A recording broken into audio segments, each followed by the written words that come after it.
వచ్చింది. కానీ చాలా అంటే ఏమి బాధపడడం లేకుండా, అలాగే కన్మూరు రఘురామకృష్ణరాజు గారి ఇలాకాలో అయితే ఇంకా ఇబ్బంది లేకుండా చాలా, నేను అనుకుంటున్నాను బహుశా లాస్ట్ టైం కూడా ఈసారి చాలా ఫ్రీగా ఉంది సార్.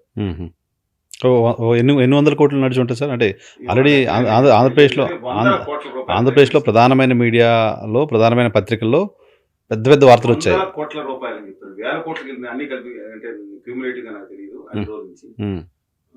చాలా ఎక్సలెంట్ బెట్టింగే కదా అది, బెట్టింగ్, బహిరంగ బెట్టింగ్.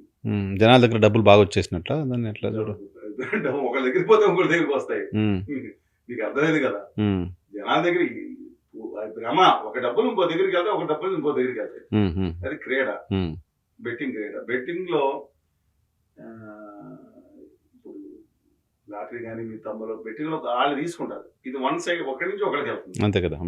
కానీ సో ఆంధ్రప్రదేశ్లో కూలిపోయిన వాళ్ళు కూడా ఉంటారుగా మరి, ఉంటారు. బెట్టింగ్ అఫీషియల్లీ నాట్ పర్మిటెడ్ కదా. లాటరీ టికెట్ కూడా ఇండియాలో బ్యాన్ చేసాం, నాగాలాండ్ కేరళ వాళ్ళు తప్ప. మన ఆంధ్రప్రదేశ్ ప్రభుత్వం కూడా, తెలంగాణ ప్రభుత్వం కూడా లాంగ్ బోత్ టుగెదర్ బ్యాన్ చేసిన బెట్టింగ్.